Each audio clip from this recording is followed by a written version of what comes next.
बिस्मिल्लाहिर्रहमानिर्रहीम। अस्सलाम वालेकुम वरहमतुल्लाहि वबरकातुहू। डेली बीटीसी गोल्ड फॉरकास्ट में खुशामदीद। डेली बेसिस पे हम आपको गोल्ड बीटीसी के टेक्निकल पॉइंट बताते हैं ताकि आप अपनी ट्रेड को मैनेज कर सकें। सबसे पहले आज देखते हैं इंपॉर्टेंट डेटा।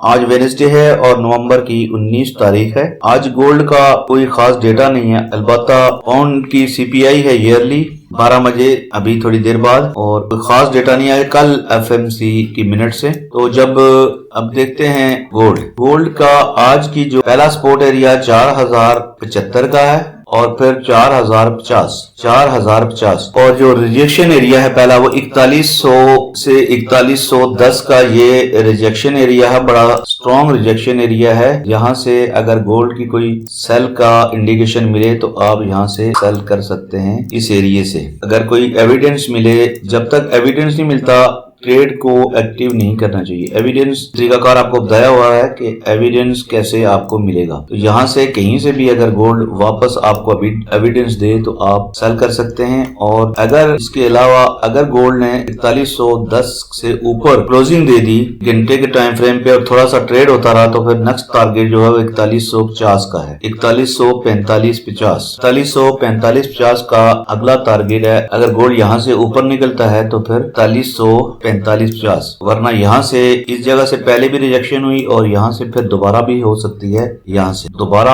आपको 4050 के करीब, थोड़े टाइम फ्रेम पे 4075 की भी सपोर्ट है और बड़े टाइम फ्रेम पे 4050। अब देखते हैं बीटीसी का। जैसे कल आपको बताया कि 93,500 का काफी स्ट्रॉन्ग रिजेक्शन एरिया ये वाला इलाका कल की वीडियो अगर आप चेक कर लें, और यहीं से वापस आया गोल्ड उसी एरिया में। तो अभी जो फर्स्ट सपोर्ट है इसकी वो 89,000 और जो इसकी मेन सपोर्ट है वो 80,000। जो बड़े टाइम फ्रेम पे जो सपोर्ट है स्ट्रॉन्ग सपोर्ट वो 80,000 से 75,000 तक। तो छोटे सपोर्ट यहाँ पे है और पहला रिजेक्शन एरिया 93,500 और उसके बाद 97,000 का एरिया है। और अगर ये आज की आपकी सपोर्ट और रेजिस्टेंस है बीटीसी के बारे में। हमारे चैनल को जरूर सब्सक्राइब कीजिए, बेल आइकन को प्रेस कीजिए और साथ में व्हाट्सएप चैनल को ज्वाइन कीजिए। और अगर हमारे साथ आप कुछ सीखना चाहते हैं तो नीचे लिंक है, उस पर क्लिक कीजिए और हमारे साथ अकाउंट बनाइए और आपको बहुत चीजें सीखने को मिलेगी। कल तक के लिए अल्लाह हाफिज, अपना ख्याल रखिएगा।